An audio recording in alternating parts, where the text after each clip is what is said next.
It took 6 years, and I don't even know how many doctors and nurses to finally get a name for the pain that I experienced. And if it took me that long, and I'm a clinician, I'm not sure what hope the average person has. Welcome back for those who've already been in my channel. I just was taking some time to look back and think about my whole journey with autoimmune disorders, and trying to figure out like, why did it take so long? Why is it that I feel like to a huge degree, Black women are ignored and our medical needs are not heard? It seems as it I'm tripping over my words here, sorry. It seems as if you don't have high blood pressure or diabetes, or if you don't have anxiety, then like they kind of don't know what to do with you. And so over the years, I literally have had so many professionals say, "You're fine, you're fine, you're fine, you're fine." And so the whole term medical gaslighting makes a whole lot of sense, and I felt gaslit, but the thing that I probably felt the most gaslit by was my own body. Because I was like, well, maybe my body is not right, or maybe my mind is sending me the wrong signals, or maybe.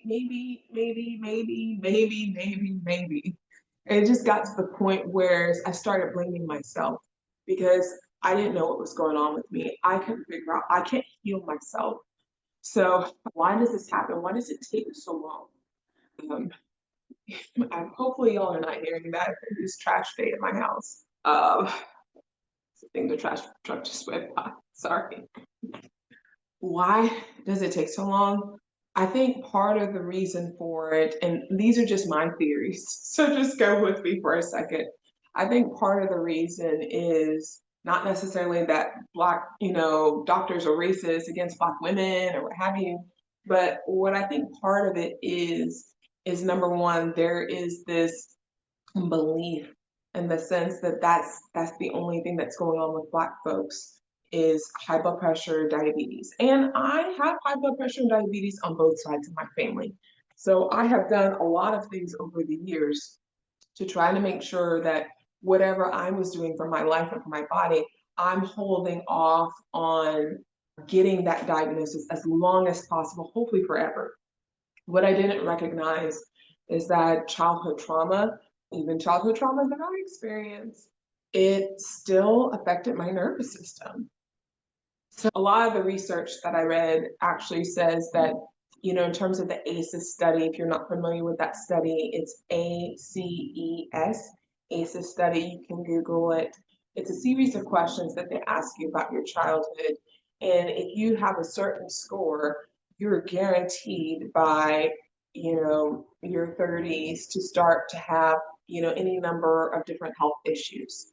And so there is heart disease, there's cancer, there's all kinds of things that are on that list.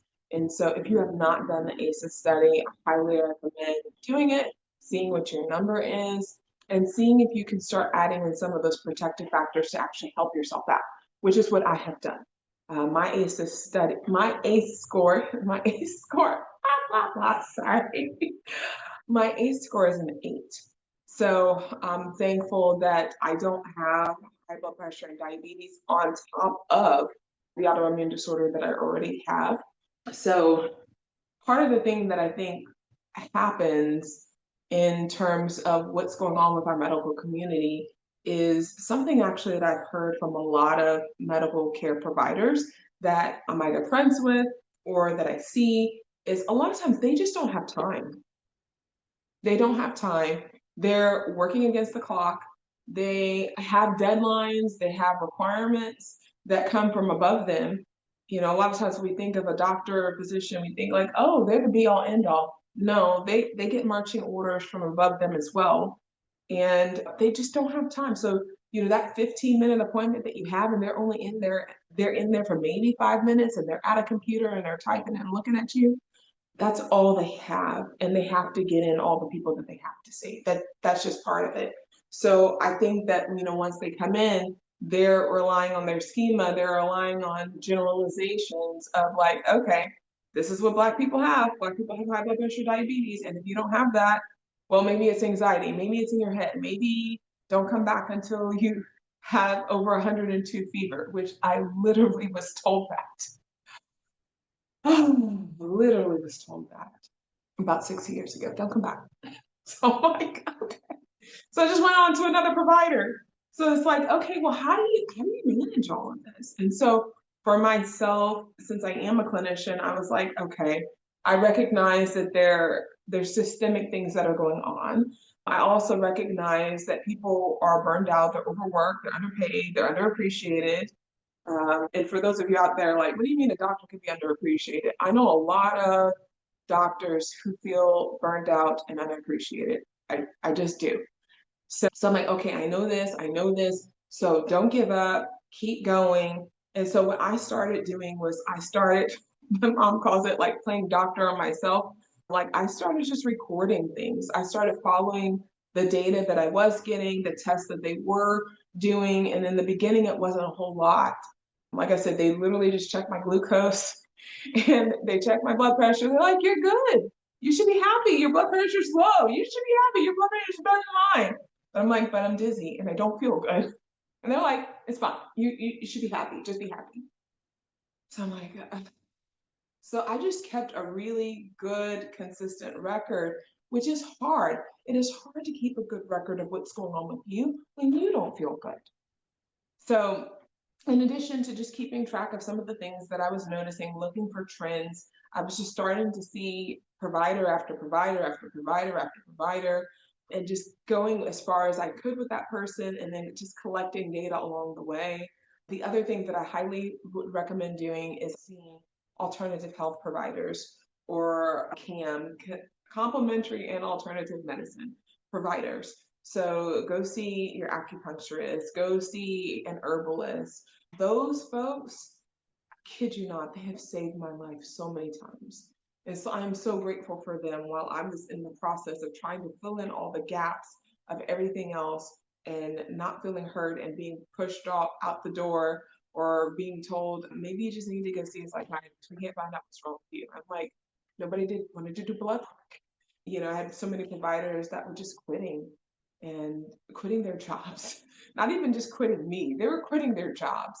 And so I just kept falling through the cracks year after year after year after year. A lot of what kept me going, number one, was encouragement from my support system. They were like, Virginia, you got to ask somebody else. Virginia, you got to keep going. I'm like, I'm tired. I don't feel good. I don't have any more energy. I can't do any more.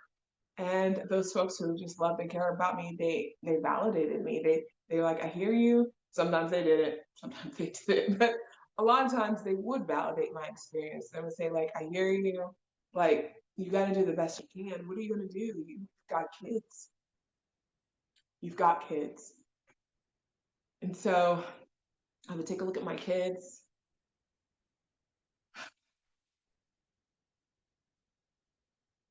And in days when I didn't have strength, and in times where I was sick of it and I was over it and I didn't want to have to call somebody else and I didn't want to have to go through explaining my story one more time. I did it because I have two people who are counting on me to show up. They're counting on me to be there. And I want to be able to be there for them as long as I can. That's my situation. That's part of my journey. That's why I'm doing all the things. That's why I made all the changes in my life that I've been making over these years. Not only because I want to be there for my kids, but I hopefully want to be able to develop some sort of pattern that I can pass on to them. That I can say, hey, this is what traditional medicine and science is saying about diabetes and high blood pressure. It doesn't work in our bodies. Like it's not worked for our family. This is what has worked for me. I want to be able to pass these things down to them so that they have a blueprint to be able to navigate it if I'm not here. I want to be able to hopefully Thank goodness their ACEs scores are nowhere near mine. I want to hopefully be able to make sure that they don't even have an autoimmune disorder. That's my hope. My hope is that my kids have a much better life than what I have and what I've had. So if you have not subscribed to my channel, I do ask that you would take that time to do that. I appreciate this time that you've spent with me. Hopefully you have found something that's helpful. My name is Virginia. I'm a licensed mental health therapist, and I hope to see you next time.